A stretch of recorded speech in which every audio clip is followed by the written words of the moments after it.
Behind all the top Rallycross RX drivers are a dedicated team of people who work tirelessly to help them achieve their results. At the moment, we've got around about 6 guys running the 2 cars. So we basically try to run 3 per car, but at times it gets fairly tight, especially, for example, if you qualify for a semi.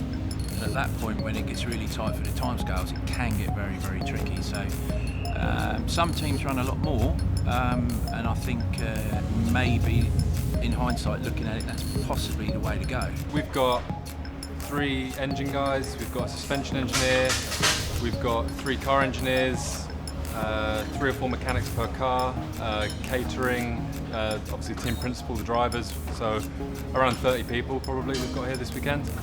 Adaptable guys as well is the main thing, and that in alone is really, really tricky. It's not a situation where quite a lot of the time you bolt a part on, take it off. It's right, okay, we've actually got to make it, because the cars are generally very much prototypes all the time, so they're always changing.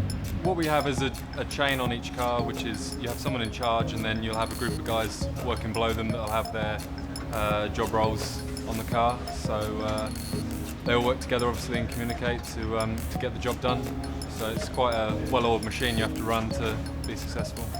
Immediately after the event here in Belgium, the teams have an enormous amount of work to do as they prepare for the first time for an FIA Rallycross Championship to leave Europe and travel around the world. First stop is Canada, later in the season Turkey, and at the end of the year, Argentina.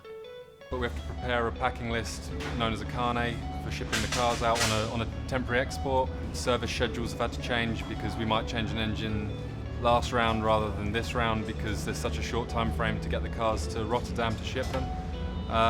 So there's a lot of different things to take into consideration for sure. It's not that easy because you haven't got the spare cars available, and the parts that you're using you take to the events. So for example, like here, we'll have to pack everything away Sunday night, and everything will have to be packed really quickly, including car re-prep, into the containers and get them across to Canada as soon as we can. It's an enormous amount of hard work that goes on from everybody in the team, and win or lose, the emotions are shared by everyone. Without the teamwork, you wouldn't get anywhere really.